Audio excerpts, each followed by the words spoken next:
চারটার তার দিকে চারটার দিকে তাকালো কিশোর।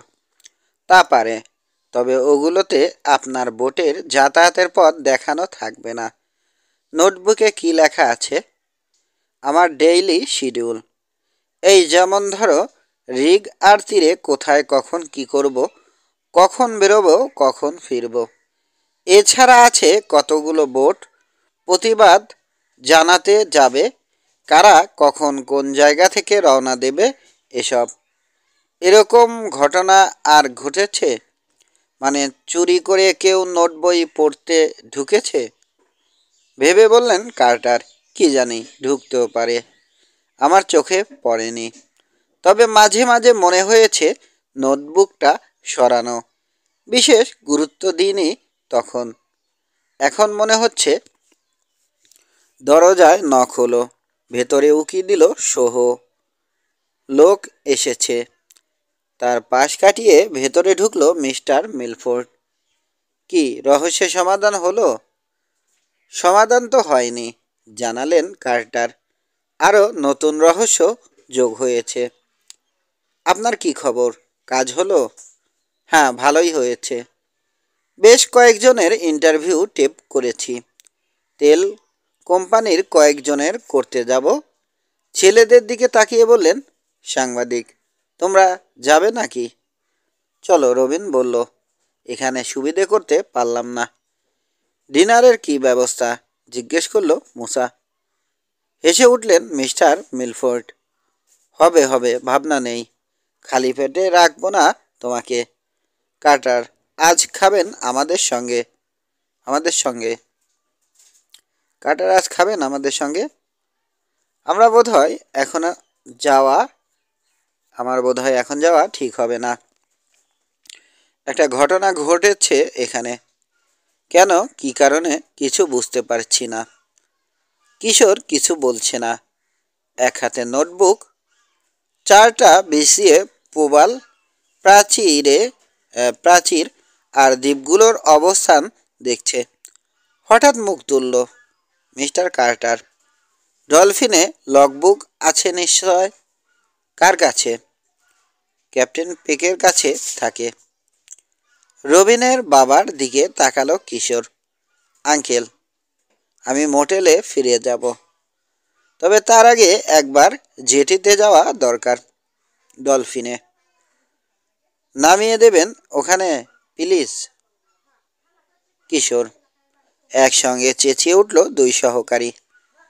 মুসা জিজ্ঞেস করল, মতলবটা কি তোমার? ডিনারটা পণ্ড করবে নাকি?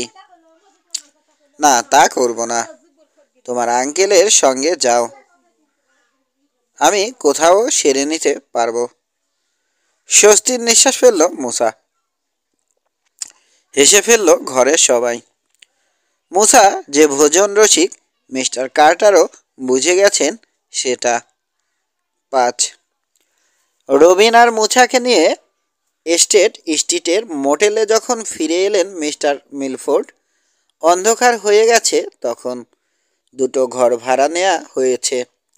একটাতে পাওয়া গেল কিশোরকে ডেস্কের সামনে বসে আছে। ডেস্কে বিছানো রয়েছে কার্টারের কাছ থেকে আনা চারটা।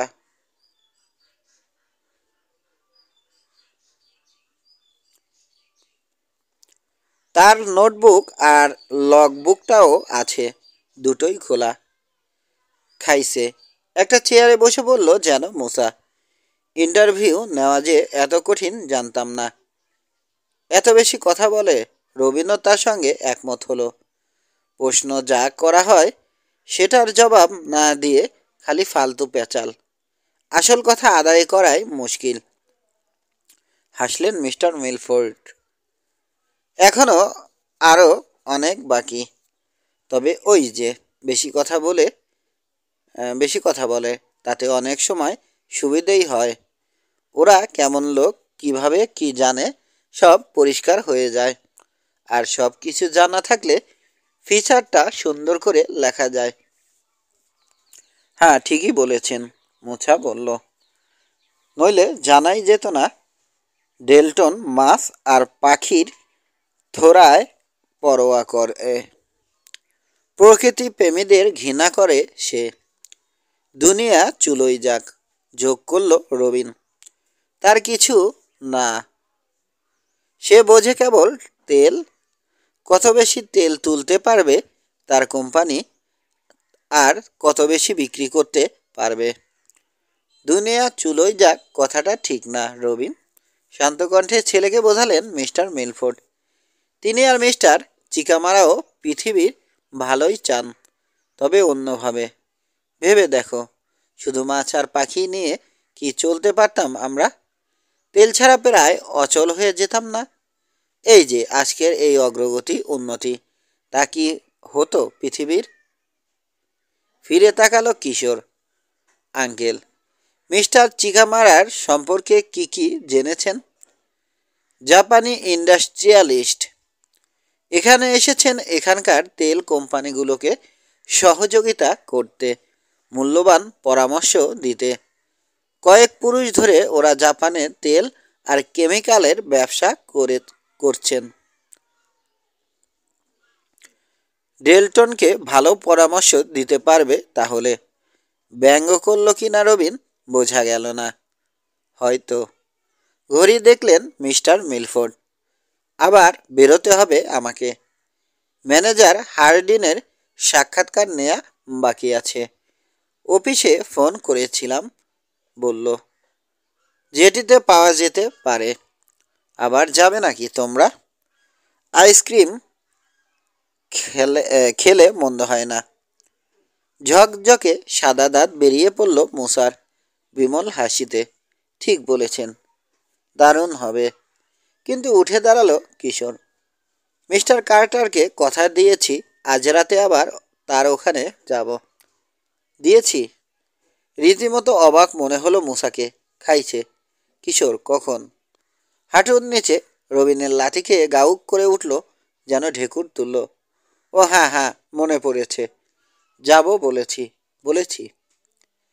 প্ল্যান করার জন্যে তাড়াতাড়ি বলল কিশোর। কাল কি করব? বেশ, রবিনের বাবা বললেন আমি একাই যাব। হার্ডিনকে না ফেলে চলে যাব সান প্রেস পত্রিকা অফিসে। ওদের তোলা কিছু ছবি দেখব। দেরি হবে না আমার। তোমরাও দেরি করো না, কাল অনেক কাজ আছে। সকাল সকাল ঘুমানো দরকার। মিস্টার মিলফোর্ড বেরিয়ে যেতেই পা ডলতে শুরু করলো মুসা। উহ আহ করলো কয়েকবার। বলল মিস্টার কার্টারকে কখন কথা দিলাম? আর তো কিছুই আমার তো কিছুই মনে পড়ছে না। মুসা হাত তুলল রবিন। থামো। নিশ্চয় রহস্যের সমাধান করে ফেলেছে কিশোর, তাই না কিশোর? কিছু রহস্যময় কণ্ঠে বলল কিশোর। ডলফিনের লগবুকেই রয়েছে সমাধান। তেলের কি হচ্ছে এখন গিয়ে বলতে পারি মিস্টার কার্টারকে। আগে আমাদের বলো। প্রায় চেঁচিয়ে উঠল অন্য দুজন। হাসল কিশোর। একবারেই সবাইকে বলবো। ঘুমিয়ে উঠল দুই সহকারী গোয়েন্দা। শুনেই শুনল না কিশোর। লগবই, নোটবুক, চার্ট গুছিয়ে নিয়ে বেরিয়ে পড়ল ঘর থেকে। তার সঙ্গ নিল রবিন আর মোসা। রাতটা নীরব। স্টেট স্ট্রিট ধরে কয়েক ব্লক গেলেই পড়বে গার্ডেন স্ট্রিট। ওখানে মিস্টার কার্টারের বাড়ি। নক করতে দরজা খুলে দিলেন লেখক নিজে। ছেলেদেরকে নিয়ে গিয়ে ঢুকলেন আবার স্টাডি রুমে। কোণের শর্ট ওয়েভ মেরিন রেডিওটা অন করা। কোস্টগার্ড রিপোর্ট ঘোষণা করা হচ্ছে। একটা ঝড় এগিয়ে আসছে উত্তর দিকে।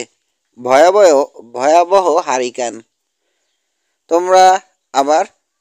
কার্টারকে কথা শেষ করতে দিল না মুসা। বলে উঠল রহস্যের সমাধান করে ফেলেছে কিশোর। পুরোটা নয় জানালো কিশোর। তাই নাকি? বলো। ডলফিনের লগবুক পড়ে দরজায় থাবা পড়তে থেমে গেল গোয়েন্দা প্রধান। উঠে গিয়ে দরজা খুলে দিলেন কার্টার। ফিরে এলেন উত্তেজিত ম্যানেজারকে নিয়ে। লুক হার্ডিন চিকামারা এখানে কেন এসেছিল জিজ্ঞেস করলো ম্যানেজার। জাপানি ব্যবসায়ীর কথা বলছো? অবাক হলেন লেখক। কই, এখানে তো আসেনি। আসেনি? বলেন কি? ম্যানেজারও অবাক। আধ ঘন্টা আগে আপনার বাড়িতে ঢুকতে দেখলাম, একটু আগে দেখলাম বেরিয়ে যেতে। চিকামারার সঙ্গে দেখা হয়নি আমার, গম্ভীর হয়ে গেছেন কার্টার। কিন্তু আমি তো নিজের চোখে দেখলাম। পরস্পরের দিকে তাকিয়ে রইল হার্ডিন আর কার্টার। আলো ঝিলিক দিল কিশোরের চোখে। হয়তো এবারের উপর চোখ রাখছিল। স্পাইং। তেল কোম্পানির হয়ে? ভুরু কোচকাল রবিন। অন্য কোনো কারণও থাকতে পারে, কে জানে। হয়তো তেল কোম্পানিকে সাহায্য করতে আসাটা তার একটা বাহানা। কিছুক্ষণ নীরবতা। অবশেষে মাথা ঝাঁকালো হার্ডিন। 1 সপ্তাহ হলো এসেছে এখানে, অথচ আজকের আগে একবারও প্ল্যাটফর্মে যায়নি। ফোনে কার সঙ্গে যেন মিস্টার কার্টার আর বিরোধীদের কথা আলোচনা করলো শুনলাম। তারপর তাড়াহুড়ো করে বেরোলো। কৌতূহল হলো, তাই পিছু নিলাম। সোজা এখানে চলে এলো সে। আমার সঙ্গে তার কি কাজ? নিজেকেই যেন প্রশ্নটা করলেন লেখক। সেরাক করল ম্যানেজার। কি জানি, অদ্ভুত কিছু একটা ঘটছে। আজ বিকেলের কথাই ধরুন। ডেল্টনের ব্যবহারেও অবাক হয়নি। ও ওরকম রকচটাই। কিন্তু আপনার কিছু কিছু লোকও যেন তাকে সাহায্য করার জন্যেই উঠে পড়ে লাগলো। খেয়াল করেছেন? যাতে পুলিশ আসে, বিরোধীদের বাধা দেয়। বেশি বেশি কল্পনা করছো, আরেকদিকে চেয়ে বললেন কার্টার। হয়তো, কিন্তু কিছু একটা ঘটছে যে, তাতে কোনো সন্দেহ নেই। জিলিং প্ল্যাটফর্মে সাবোটাজ, আপনার বোটে তেল চুরি, 2 দলে মারপিট লাগিয়ে দেয়া, এসব কিসের আলামত? আমার তো বিশ্বাস সব দোষ আপনার ঘাড়ে চাপিয়ে আপনাকে ঠেকানোর চেষ্টা চলছে। এভাবে কথা বলছেন হাসলো এমনভাবে কথা বলছেন হাসলো কিশোর, যেন আপনিও বিরোধী দলের লোক, তেল কোম্পানির নন। মুখ কালো হয়ে গেল ম্যানেজারের। কিশোরের দিকে চেয়ে বলল, তেল তোলা আমার চাকরি, ইয়াং ম্যান। কিন্তু নেচারকে রক্ষা করা আমার পবিত্র দায়িত্ব। তেল কোম্পানির লোকেরাও এই পৃথিবীর মানুষ। তাদের অনেকেই প্রকৃতি পছন্দ করে। আর দাঁড়ালো না হার্ডিন, বেরিয়ে গেল। ইঞ্জিন স্টার্ট নেয়ার শব্দ হলো। রাস্তার দিকে চলে গেল গাড়িটা। স্টাডি রুমে শুধু রেডিওর শব্দ। কথা বলে চলেছে ঘোষক। ঝড় এগিয়ে আসছে উত্তরের মূল ভূখণ্ডের দিকে। আবহাওয়াবিদরা আশা করছেন বাজা উপদ্বীপের কাছে এসে নিস্তেজ হয়ে যাবে ওটা। আমার উপর চোখ রাখবে কেন চিকামারা? হঠাৎ প্রশ্ন করলেন কার্টার। রাখছে কি করে বুঝবো? রবিন বলল। হার্ডিন যে মিথ্যে বলেনি, কোনো প্রমাণ আছে? হ্যাঁ, ঠিকই বলেছ। কিশোরও কথাটা ধরল। চিকামারা যদি স্পাইং করেই থাকে, তাতে হার্ডিনের কি? ওর কথা থেকে বোঝা গেল ও চায় প্রতিবাদ চলতে থাকুক। তাতে আমাদেরই বা কি? চেঁচিয়ে উঠল মুসা। কিশোর, দোহাই তোমার, কথাটা শেষ করে ফেলো এবার। ডলফিনের তেল নষ্ট হয় কিভাবে? হাসল কিশোর। নাটকীয় ভঙ্গিতে বলল, কারণ বাড়তি বোঝা বয়ে নিয়ে যেতে হয় ওটাকে প্ল্যাটফর্মে।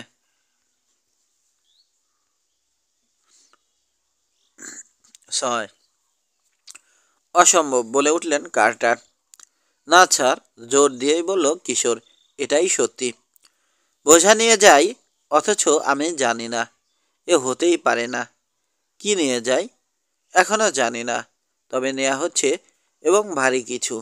তেল নষ্ট হওয়ার এটাই একমাত্র ব্যাখ্যা। তুমি শিওর? কিশোর। রবিনের কণ্ঠেও সন্দেহ। শিওর। ডলফিনের ইঞ্জিন, তেলের ট্যাঙ্ক, তেলের লাইন সব পরীক্ষা করা হয়েছে। সব ঠিক আছে।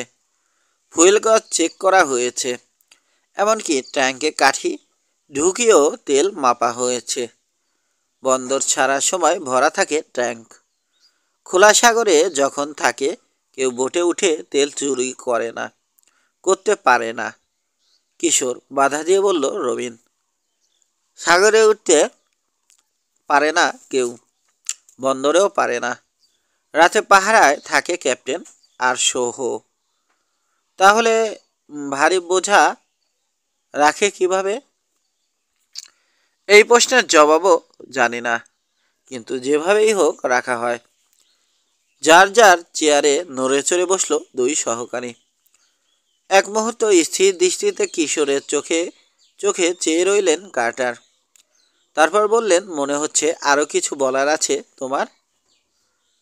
ডলফিনের লগবুক স্যার, আর কয়েকটা সহজ যুক্তি, ব্যাখ্যা করল কিশোর। প্রথমত, হিসেব করেই তেল নিয়েছিলেন আপনারা। ওই 4 বার তাও টান পড়ে গেল তেলে। দ্বিতীয়ত, ইঞ্জিনে তেলের লাইনে কোনো রকম গোলমাল ছিল না। চুরি করাও সম্ভব ছিল না। আর তাই যদি হয়, মানে নষ্ট কিংবা চুরি না হয়ে থাকে, তাহলে বাকি থাকে সহজ একটা কারণ, বেশি তেল খেয়েছে ইঞ্জিন। হ্যাঁ, মাথা দোলালেন কার্টার।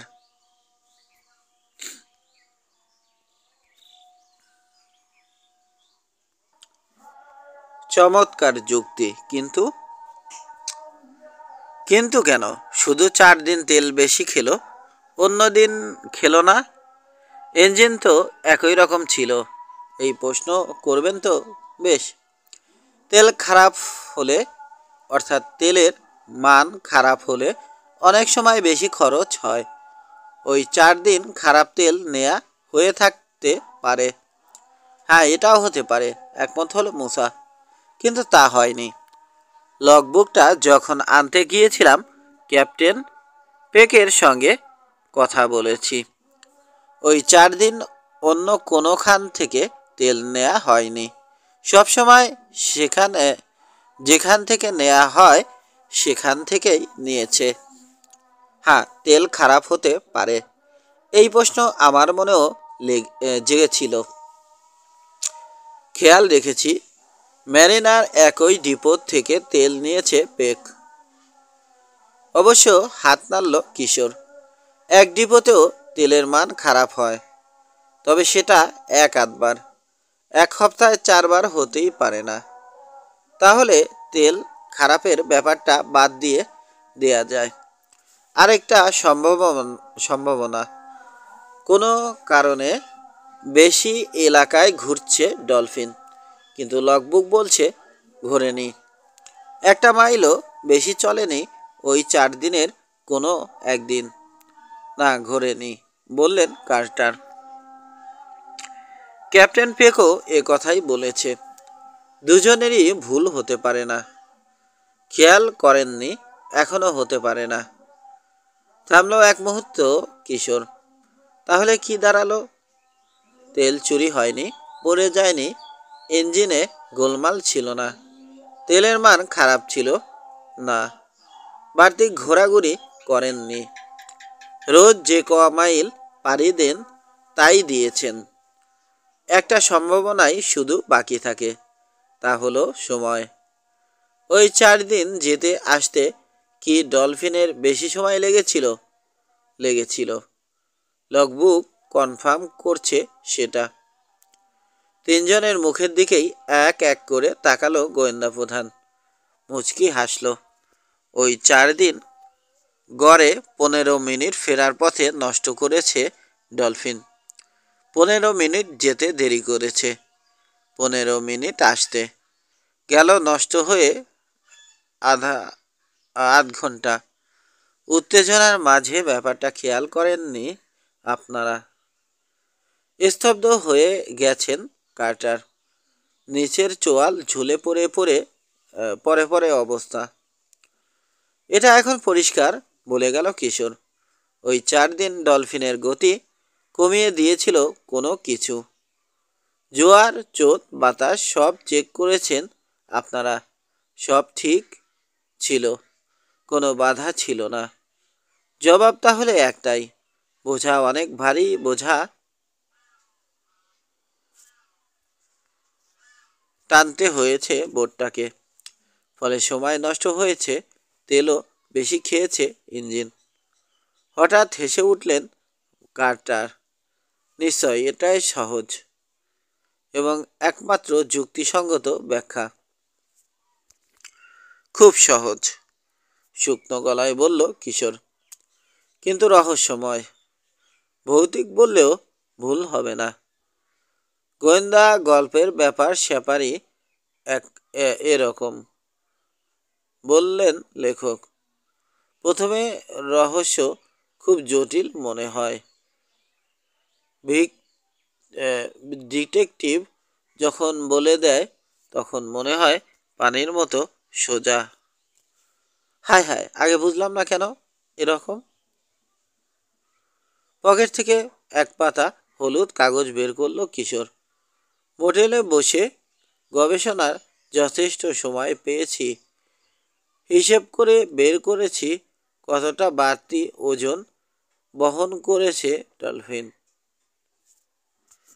গ্যালনে কত মাইল চলেছে, গতিবেগ কত ছিল, মোট কত মাইল চলেছিল, কত গ্যালন তেল টান পড়েছে, সব জানা আছে। অঙ্ক করা বের করতে মোটেও অঙ্ক করে বের করতে মোটেও বেগ পেতে হয়নি। প্রায় 2000 পাউন্ড ভার বেশি বইতে হয়েছে বোটটাকে, আসতে এবং যেতে দুবারেই।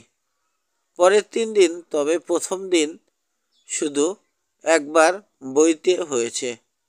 কেন এখনো জানি না। আমারও বিশ্বাস হচ্ছে না, স্বীকার করল কিশোর। খাইছে, গুঙিয়ে উঠল মূসা। এক রহস্যের কিনারা করলে আরও জটিল আরেকটা বাঁধিয়ে বসলে সেটার সমাধান হবে কি করে? ডলফিনের উপর নজর রেখে আজ থেকে রোজ রাতে যতদিন না বুঝতে পারি, রায় দিয়ে দিল কিশোর। লোহা সহ আরও আগে থেকেই নজর রাখছে কিশোর, মনে করিয়ে দিলেন কার্টার। রাতে শুরুতে সে পাহারা দেয়, মাঝরাতের পর থেকে পাহারা দেয় পেক। জানি স্যার, ওরা তো দিয়েও ধরতে পারেনি কে কি জিনিস রেখে যায় বোটে। H G welcomes H G ওয়েলসের অদৃশ্য মানবের কাজ। তিক্ত হাসি হাসল রবিন। কিংবা ভূত, ঢোক গেল মূসা। অধৈর্য হয়ে মাথা নাড়ল কিশোর। ঠাট্টার সময় নয় এটা। ভূত কিংবা অদৃশ্য মানব বলে কিছু নেই। লুকিয়ে থেকে বোটের উপর চোখ রাখব, সহ আর ক্যাপ্টেনও যাতে জানতে না পারে। ওদের কাউকে সন্দেহ করছো? ভুরু কোচকালেন কার্টার। হতে পারে, বিশ্বাস কি? গম্ভীর হয়ে বলল কিশোর। ডলফিনে কি তোলা হয়, কে তোলে, কেন তোলে, কিছুই জানেন না আপনি। পাহারা দেয় ওরা দুজন, আপনি নন। মিথ্যে কথা যে বলে না, শিওর হচ্ছেন কিভাবে? চুপ করে কিছু ভাবলেন কার্টার, তারপর মাথা কাত করলেন। বেশ, তোমাদের সঙ্গে আমিও পাহারায় থাকব। না স্যার, সেটা উচিত হবে না। কে জানে, আপনার উপরও হয়তো চোখ রাখছে। আমরা এখনও সন্দেহের তালিকায় উঠিনি। কাজটা আমাদেরকেই করতে হবে। আপনি আমাদেরকে রেখে চলে আসবেন। অনিচ্ছা সত্ত্বেও রাজি হলেন কার্টার। কখন যেতে চাও? এখনই। মোটেলে যাব আগে। কোথায় যাচ্ছি? রবিনের বাবাকে জানিয়ে কয়েকটা জিনিস নিয়ে তারপর যাব যাব বন্দরে। তন্ন তন্ন করে খুঁজবো আজ বোটটা। কিছু না পেলে শেষে বসবো পাহারায়। 7 আধ ঘন্টা পর সোহে আর মিস্টার কার্টারকে নিয়ে পুরো বোটটা খুঁজে দেখল 3 গোয়েন্দা। সন্দেহজনক কিছু পাওয়া গেল না। মোটেলে গিয়ে মুখ ঘুমাও, ছেলেদের বললেন কার্টার। সোহই পাহারা দিতে পারবে। কিছু দেখলে জানাবে আমাকে। এই সোহ, শোনো, বোটের কাছে কাউকে আসতে দেখলে বাধা দেবে না। লুকিয়ে থেকে দেখবে কি করে, ওকে? মাথা নেড়ে সায় জানালো জাপানি তরুণ। এসো ছেলেরা, যাই, ডাকলেন কার্টার। নীরবে গিয়ে তার গাড়িতে উঠল তিন গোয়েন্দা। ডলফিনের কাছ থেকে সরে এসে ম্যারিনার এক কোণে অন্ধকারে গাড়ি থামালেন কার্টার। খুব সাবধানে থাকবে, গোলমাল দেখলেই ফোন করবে আমাকে। নামলো তিন কিশোর। গাড়ি নিয়ে চলে গেলেন কার্টার। পার্কিং লটে ঢুকে লুকিয়ে পড়ল ওরা। পরনে গাঢ় রঙের পোশাক, অন্ধকারে প্রায় অদৃশ্য হয়ে রইল। পকেট থেকে টর্চ তিনটে বের করলো কিশোর। লেন্সের মুখে কালো কাগজ লাগিয়ে নিয়েছে। প্রতিটি কাগজের মাঝখানে ছোট তিনটে কাটা। একটাতে ক্রস কেটেছে, একটাতে ত্রিভুজ আর একটাতে বৃত্ত। নিজে ক্রসটা রেখে রবিনকে দিল ত্রিভুজ আর মুসাকে বৃত্তটা। বলল, আলাদা হয়ে গেলেও এই টর্চ জেলে সংকেত দিতে পারবো আমরা। Morse code. তিনটাতে তিন রকম চিহ্ন থাকায় সহজেই বুঝতে পারবো কার সিগন্যাল। ভালো বুদ্ধি করেছ, প্রশংসা করল মুসা। বুদ্ধিটা আমার নয়। দ্বিতীয় বিশ্বযুদ্ধের সময় লন্ডনে ব্ল্যাকআউটের রাতে এভাবে সিগন্যাল দেয়া হতো। চলো, যার যার পজিশন নিয়ে নিই। আধারে গা ঢেকে নীরব মেরিনা ধরে নিঃশব্দে এগোলো ওরা। জেটিতে শয়ে শয়ে বোট বাঁধা, গায়ে গায়ে ঘষা লেগে ক্যাচ কোচ করছে। ডলফিনের পাশ দিয়ে সরে এলো মুসা। এমন জায়গায় বসলো যাতে বোটের পাশের পানিও চোখে পড়ে। ব্রেক ওয়াটারের দিকে মুখ করে কংক্রিটের দেয়ালের ধারে কয়েকটা ব্যারেলের আড়ালে বসল কিশোর। মেরামতের জন্যে শুকনোয় তুলে রাখা একটা ক্যাটামেরানের গলুইয়ের নিচে উপর হয়ে শুয়ে পড়ল রবিন। বড় একটা ওয়ার্ক বোটের পেছনের ডেকও এখান থেকে দেখতে পাচ্ছে সে। চুপচাপ অপেক্ষার পালা। 1 ঘন্টা পেরোলো। ইতিমধ্যে কিছুক্ষণ পরই টর্চ জেলে একে অন্যকে বোঝালো জায়গা মতোই রয়েছে, কেউই কিছু দেখতে পায়নি। 11টা বাজলো। অস্থির হয়ে উঠল মুসা। কাউকে চোখে পড়ছে না, এমনকি সোহেকেও নয়। অথচ ডলফিনে পাহারা দেওয়ার কথা তার। কোথায়? আরেকবার সিগন্যাল দেওয়ার জন্যে টর্চ তুলেই স্থির হয়ে গেল। হারবার বুলভারের দিক থেকে কে যেন আসছে। চুপে চুপে এগোচ্ছে ডলফিনের দিকে, নিঃশব্দে, দ্রুত। পৌঁছে গেল ডলফিনের কাছে। আরে, অবাক হয়ে ঢোক গেল মুসা। একজন তো নয়, দুজন। গা ঘেঁষাঘেঁষি করে হেঁটেছে। দূর থেকে মনে হয়েছে একজন। দুজনেরই চওড়া কাঁধ, গায়ে ভারী জ্যাকেট, আকার আকৃতি একই রকম, মাথায় খাপে খাপে বসানো টুপি। নিশ্চয়ই উলের, তার মানে কুইমবিরা দুই ভাই। এদিক ওদিক তাকালো দুজনে, তারপর ডলফিনে উঠে গেল। কিশোরের ক্রস চিহ্ন জ্বলে উঠল। সংক্ষিপ্ত সংকেত, হুঁশিয়ার। একবার আলো জ্বালল মুসা। বোঝালো মেসেজ পেয়েছে। গলুই থেকে বোটের পাশে চলে যেতে দেখলো দুই কুইম্বিকে। তারপর হারিয়ে গেল ওরা। গেল কোথায়? কান পেতে রয়েছে মোজা। অতি মৃদু শব্দ ভেসে এলো ডলফিনের ডেকের নিচ থেকে। কি করছে ফেড আর ডিড? সহই বা কোথায়? কিছুক্ষণ ধরে শোনা গেল ডেকের নিচের শব্দ। আবার উপরে উঠে এলো দুই ভাই। বোট থেকে নেমে নেমে ঘুরে এগিয়ে চলল ওয়াটার ফ্রন্ট বুলভারের দিকে। জ্বলে উঠল রবিনের ক্ষুদে ত্রিভুজ। আমি পিছু নিচ্ছি। হাত পায়ে ভর দিয়ে ধীরে ধীরে পিছিয়ে চলে এলো মূসা কিশোরের কাছে। ফিসফিস করে বলল, আমরা যাব না?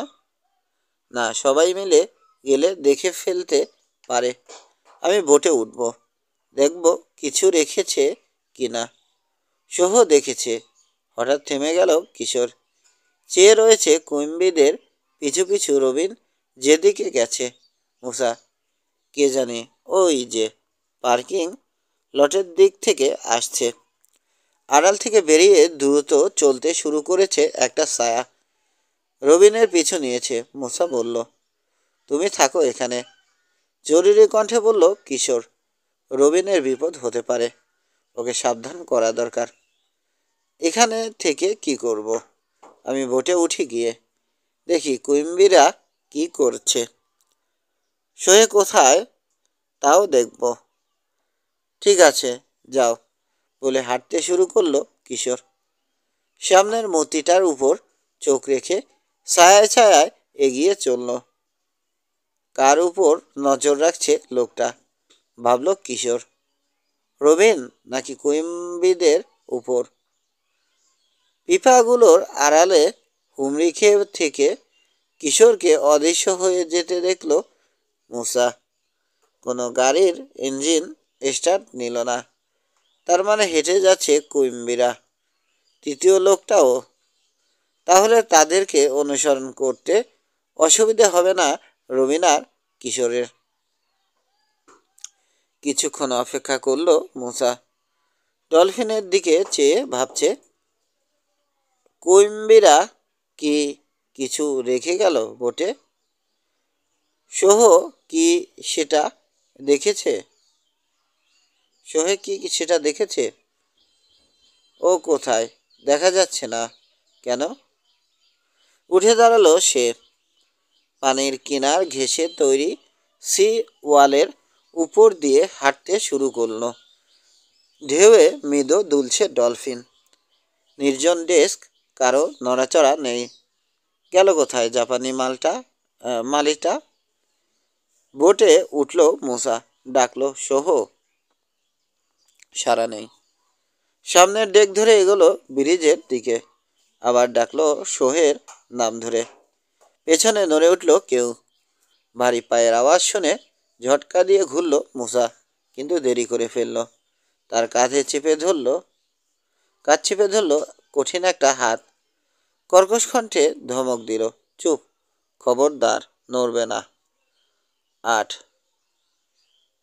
হারবার বুলভার পেরিয়ে এলো রবিন। পথের অন্য পাশের একটা বাড়ির দেয়ালের ছায়ায় গা ঢেকে এগোলো। আগে আগে কথা বলতে বলতে চলেছে দুই ড্রাইভার। কোনো ব্যাপারে তর্ক করছে। কথা বেশিরভাগ বলছে ডিড কুইম্বি। ফেড শুনছে, মাঝে মাঝে জবাব দিচ্ছে। পূবের আরও 2 ব্লক পেরোলো ওরা। একবারও পেছনে ফিরে তাকালো না। উত্তরে মোড় নিয়ে একটা গলিতে নামলো। পথের পাশে গুদাম আর দোকানের উত্তরে মোড় নিয়ে পথের পাশে গুদাম আর দোকানের সারি। মাছ আর মাছ ধরার সরঞ্জাম বিক্রি হয় ওগুলোতে। সবই এখন বন্ধ, অন্ধকার। খানিক দূরে একটা বড় পুরনো হোটেল। আলো খুব কমই বেরোচ্ছে। জানালাগুলোতে সবুজ পর্দা। নিচতলায় এক জায়গায় নিয়ন সাইন জ্বলছে, দ্য গ্রিন ফিশ বার। বারের ভেজানো পাল্লা টান দিয়ে খুলল ফেড। দরজা খোলা পেয়ে বাইরে ঝাঁপিয়ে এসে পড়ল যেন ভেতরের কোলাহল আর জোরালো মিউজিক। ভেতরে ঢুকলো দুজনে। পাল্লা বন্ধ হয়ে যেতেই হট্টগোলও শোনা গেল না আর। একটা গুদামের ছায়ায় দাঁড়িয়ে রইল রবিন। দ্বিধায় ভুগছে। এত রাতে বারে ঢুকবে? জায়গাটাও সুবিধের মনে হচ্ছে না। বাজে লোকের আড্ডা বোঝা যায়। জেল আর জেলে আর নাবিকদের শুরিখানার বদনাম অনেক শুনেছে সে। তার যা বয়স, ভেতরে ঢোকা মাত্র সবার চোখ পড়ে যাবে। কিন্তু এখানে বাইরে দাঁড়িয়ে থাকারও কোনো মানে হয় না। কুইম্বিরা কখন বেরোবে? আদেও বেরোবে কিনা জানে না। ওরা কি করছে ভেতরে? রবিনের পরনে গাঢ় রঙের সোয়েটার, প্যান্ট আর সাধারণ জুতো। হয়তো জেলের ছেলে বলে নিজেকে চালিয়ে দিতে পারবে। কেউ জিজ্ঞেস করলে বলবে বাবাকে খুঁজতে এসেছে। সিদ্ধান্ত নিয়ে ফেলল সে। পথ পেরোলো। কাপা হাতে হাতল ধরে টান দিয়ে খুলল পাল্লা। গান ঝালাপালা করে দিল কোলাহল। ভেতরে আলো এমনিতেই কম, আর এখন তার উপর সিগারেটের ধোঁয়া কেমন যেন রহস্যময় করে তুলেছে ঘরের পরিবেশ। দম বন্ধ হয়ে আসতে চায়, শ্বাস নিতে কষ্ট হয়। অথচ ঘরভর্তি কর্কশ চেহারার মানুষগুলোর কোনো অসুবিধে হচ্ছে বলে মনে হয় না। এই ছেলে, এই এখানে কি? ময়লা প্যান্ট আর তেল চিটচিটে ক্যাপ পরা অস্বাভাবিক মোটা এক লোক হৈ হৈ করে এগিয়ে এলো। আমি আমি কথা আটকে গেল রবিনের। কিচ্ছু শুনতে চাই না। বাচ্চাদের জায়গা নয় এটা, যাও ভাগো। ঢোক গিলে পিছিয়ে এলো রবিন। বুকে হাত রেখে তাকে ঠেলে বের করে দিয়ে মুখের উপর দরজা বন্ধ করে দিল লোকটা। নিজের উপরই রাগ হলো রবিনের। সময় তো কিছুটা পেয়েছিল, কেন একটা বিশ্বাসযোগ্য গল্প বানিয়ে বলতে পারল না? হতাশ চোখে তাকালো দরজাটার দিকে। আর ঢুকতে পারবে না ও পথে। মোটা লোকটাকে আর কোনো কথাই বিশ্বাস করানো যাবে না এখন। ফিরে শূন্য নির্জন পথের উপর চোখ বোলালো রবিন। হোটেলের এক পাশে বন্দর থেকে দূরে আর একটা গলিপথ দেখতে পেল। ছোট একটা সাইনবোর্ড নির্দেশ করছে, দ্য গ্রিন ফিশ ডেলিভারিজ। দ্রুত হেঁটে গলির মুখে চলে এলো সে। হোটেলের জিনিসপত্র এ পথে আনা নেয়া করা হয়, তার মানে ঢোকার পথ নিশ্চয় আছে। সরু অন্ধকার গলি, সাবধানে এগোলো রবিন। পথের দুধারে দেয়াল, একটা জানালাও নেই। হোটেলের পেছনে এসে তীক্ষ্ণ মোড় নিয়েছে পথটা। শেষ হয়েছে একটা দোরগোড়ায়। দরজার উপরে একটা কম পাওয়ারের বাল্ব জ্বলছে। দুধারে অসংখ্য ড্রাম আর পিপা। দরজায় তালা নেই। এখানে কি করছো? ধমক দিয়ে জিজ্ঞেস করলো খসখসে কণ্ঠ। আমি আমি বিশ্বাসযোগ্য একটা গল্প বানানোর চেষ্টা করছে মুসা। সত্যি তো, এখানে কি করছে? কি জবাব দেবে লোকটাকে? কি হলো, চুপ কেন? আবার ধমক দিল লোকটা। চুরি করতে এসেছো? জলদি বলো। বোটের পেছনে একটা ছায়া নড়তে দেখলো মুসা। এগিয়ে আসছে। চিনতে পারলো লোকটাকে। সোহেও। দূর থেকেই হেসে বলল, মিস্টার কার্টারের বন্ধু। পাহারা দিতে এসেছে। কি? বলল মুসার পেছনে লোকটা, যে তাকে ধরে রেখেছে। এই সোহ, ব্রিজের লাইটটা জ্বালো তো। আলো জ্বেলে দিল সোহ। কাজ চেপে ধরেই মুসাকে নিজের দিকে ঘোরালো লোকটা। দাড়িওয়ালা ক্যাপ্টেন পেক, পরনে সেই ভারী জ্যাকেট, মাথায় নেভি অফিসারের বাতিল ক্যাপ। মুসার কাঁধ থেকে হাত সরালো ক্যাপ্টেন। সেই তিনজনের একজন না? হ্যাঁ, চিনেছি। নামটা যেন কি? মুসা আমান স্যার। ওকে আমান। এখন বলে ফেলো তো, কি পাহারা দিতে এসেছো? এখানে কেন এসেছে দ্রুত খুলে বলল মুসা। কিশোরের সন্দেহের কথাও জানালো। 2,000 পাউন্ড! চমকে গেল ক্যাপ্টেন। অসম্ভব, ইম্পসিবলস।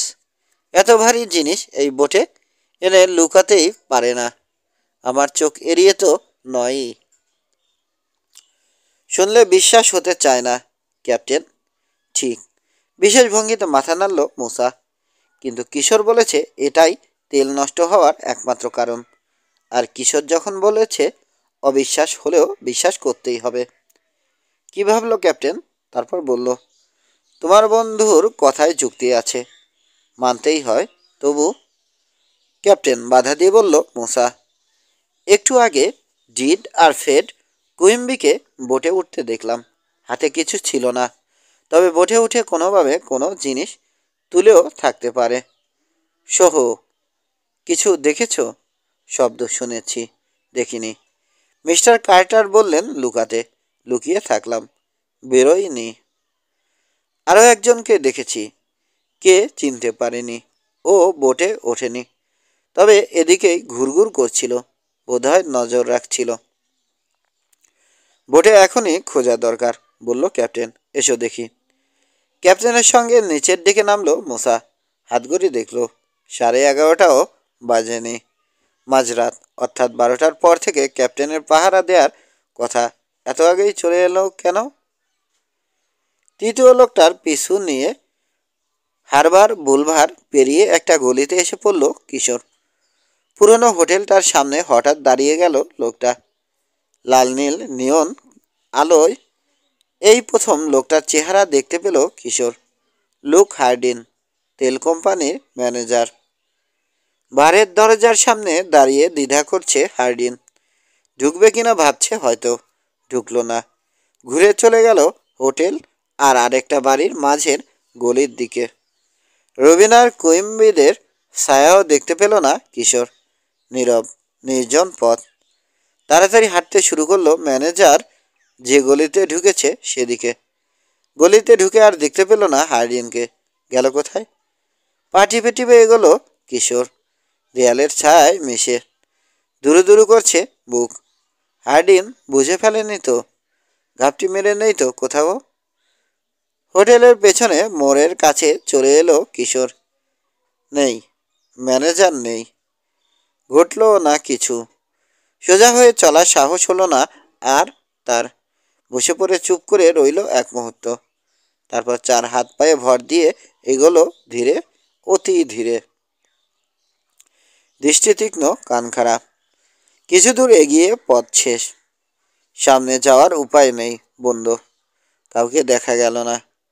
কি জানে কি মনে হলো, হঠাৎ লাফিয়ে উঠে দাঁড়ালো কিশোর। দৌড় দিল সামনের ড্রাম আর পিপাগুলোর দিকে। ওগুলোর কোনোটার কোনটার আড়ালে লুকিয়ে পড়েনি তো ম্যানেজার? কোনোটার আড়ালে লুকিয়ে পড়েনি তো ম্যানেজার? সন্ধিহান চোখে তাকালো দরজাটার দিকে। নাকি ওই দরজা দিয়ে ভেতরে ঢুকে গেছে? ড্রাম আর পিপাগুলোর দিকে আরেকবার চোখ বুলিয়ে নিয়ে দরজার দিকে এগোলো সে। হাতলে সবে হাত রেখেছে। শোনা গেল অদ্ভুত একটা কণ্ঠ, কিশোর, পাশা, সাবধান। পাই করে ঘুরল কিশোর। নির্জন পথ, সাবধান কিশোর, পাশা, খবরদার। কোথা থেকে আসছে কথা, কিছুই বোঝা গেল না। কে কে কথা বলছো? কাঁপছে কিশোরের কণ্ঠ। আমি ভূত বিশ্বাস করি না। করো না, এবার করতে হবে। খিকখিক করে হাসলো ভূতুরে কণ্ঠটা। অবাক হয়ে দেখল কিশোর মাত্র 3 মিটার দূরে একটা বড় পিপার মুখ ধীরে ধীরে উঠে যাচ্ছে উপরে। নয়, স্নান আলোয় আবছা দেখা গেল ঢাকনার নিচের মুখটা। আরেকবার ভুতুরে হাসি হেসে প্রায় ফিসফিসিয়ে জিজ্ঞেস করল, তারপর কেমন আছো কিশোর পাশা? রবিন, গুঙে উঠল কিশোর। হাতের উল্টো পিঠ দিয়ে কপালের ঘাম মুছল। মজা করার সময় নয় এটা রবিন। সরি কিশোর। পিপা থেকে বেরিয়ে আসছে রবিন। লোভ সামলাতে পারলাম না। ভয় যে তুমিও পাও শিওর হয়ে নিলাম। হাসলো সে। কিশোরও হাসলো, তবে কেমন যেন তিক্ত দেখালো হাসিটা। নিজের উপরই বিরক্ত হয়েছে। জিজ্ঞেস করলো, ওখানে ঢুকেছিলে কেন? কাপড়ের ময়লা ঝাড়ল রবিন। কুইম্বিরা বারে ঢুকে পড়ল। আমিও ঢুকলাম। বের করে দিল এক মোটা। ঢোকার আর কোনো পথ আছে কিনা খুঁজতে খুঁজতে চলে এলাম এখানে। ওই দরজাটা দিয়ে ঢুকবো কিনা ভাবছি, এই সময় পেছনে শুনলাম পায়ের আওয়াজ। তাড়াতাড়ি গিয়ে লুকালাম পিপার মধ্যে। তোমাকে দেখেনি তো? মনে হয় না। লোকটাকে দেখতে পারলাম না, তবে দরজা খোলার শব্দ শুনেছি। নিশ্চয় ভেতরে ঢুকেছে। লোকটা লুক হার্ডিন, বলল কিশোর। সংক্ষেপে জানালো সব কথা। কুইম্বিদের দলে ও আছে নাকি? হতে পারে। দুই ভাই যখন বোটে উঠেছে, ম্যানেজার ওদের হয়ে পাহারা দিয়েছে। কি জানি, হতেও পারে। বারে ঢুকতে পারলে হয়তো জানতে পারতাম। এটা বার না কিশোর, নরক। আর মোটা লোকটার যা চেহারা, উচিত হবে না, বুঝেছ? চলো গিয়ে মিস্টার কার্টারকে সব বলি। সময় নেই। সামনের দরজা দিয়ে ঢুকলে দেখবে, এখান দিয়ে গেলে হয়তো দেখবে না। এসো ঢুকি। সাবধানে দরজা খুলল কিশোর। চট করে ঢুকে পড়ল দুইজনে। অন্ধকার সরু একটা করিডোর, দুই পাশে অনেকগুলো স্টোর রুম। সামনে রান্নাঘর, গন্ধেই বোঝা যায়। তার ওপাশ থেকে ভেসে আসছে বারের হট্টগোল। রান্নাঘরের ভেতর দিয়ে যাওয়া যাবে না, ফিসফিস করে বলল রবিন। না, তা যাবে না। দেখি এই করিডোরটা আর কোনো করিডোরের সঙ্গে মিশেছে কিনা। পা পা করে এগোলো ওরা নিঃশব্দে। আরেকটা করিডোর পাওয়া গেল। প্রথম করিডোরটাকে আড়াআড়ি কেটেছে। একপাশে রান্নাঘর, ডানে দ্বিতীয় করিডোরটা গিয়ে শেষ হয়েছে একটা দরজার গোড়ায়। দেখে মনে হলো দরজায় তালা লাগানো। আর বাইরের করিডোরের ওদিক থেকে আসছে বারের হইচই। চলো কুইক, বাইরে দেখিয়ে বলল কিশোর। রান্নাঘর থেকে কেউ বেরোলেই দেখে ফেলবে। রান্নাঘরেও টুংটাং খুটখাট শব্দ হচ্ছে। ছেলেদের পায়ের আওয়াজ হলেও ঢাকা পড়ে গেল ওসব শব্দে। করিডোরের মোড় ঘুরে সামনে শেষ মাথায় খোলা দরজা দেখা গেল। শুরিখানায় ঢোকার ধোঁয়ায় আচ্ছন্ন। স্লান আলোয় আলোকিত নিচু ঘরটায় ঢুকে পড়ল দুজনে। দরজার ডান পাশে লম্বা একটা কোট র্যাক। বেশ কিছু কোট আর জ্যাকেট ঝুলছে তাতে। ওগুলোর আড়ালে লুকিয়ে পড়ল ওরা। ফাঁক দিয়ে তাকালো। ডান পাশে বার, সামনে কয়েকটা টুল। বাকি ঘরটায় অনেকগুলো টেবিল, চেয়ার, সব বোঝাই। সবাই চেঁচাচ্ছে, যেন কে কত চেঁচাতে পারে সেই প্রতিযোগিতা। রবিনের ভীত দৃষ্টি খুঁজছে মোটা লোকটাকে। ঘুরতে ঘুরতে ঘরের মাঝখানে একটা টেবিলের উপর গিয়ে পড়তেই কনুই দিয়ে গুঁতো দিল কিশোরের পাঁজরে। কিশোরের দেখল ফেড আর ডিডের সঙ্গে বসেছে লুক হার্ডিন। ম্যানেজার কথা বলছে, অন্য দুজন শুনছে। বিয়ার খাচ্ছে তিনজনেই। শোনা দরকার, কিশোর বলল। আরও কাছে যেতে হবে। পাগল, দেখতে পেলে ঘাট ধরে বের করে দেবে। ঝুঁকি নিতেই হবে। আলো তেমন নেই, দেখবে না। দেয়ালের ধার ধরে এগোবো। ভিতরে ভিড়ের মধ্যে খেয়াল করবে না আমাদেরকে। রবিন আর প্রতিবাদ করার আগেই র্যাকের আড়াল থেকে বেরিয়ে গেল কিশোর। বাইরের দেয়াল ঘেঁষে এগোতে শুরু করলো। রবিনও বেরোলো, চোখ দুই কুইম্বি আর ম্যানেজারের দিকে। হঠাৎ উঠে ঠেলে পেছনে চেয়ার সরালো হার্ডিন। ম্যানেজার চলে যাচ্ছে, কিশোরের কানে কানে বলল রবিন।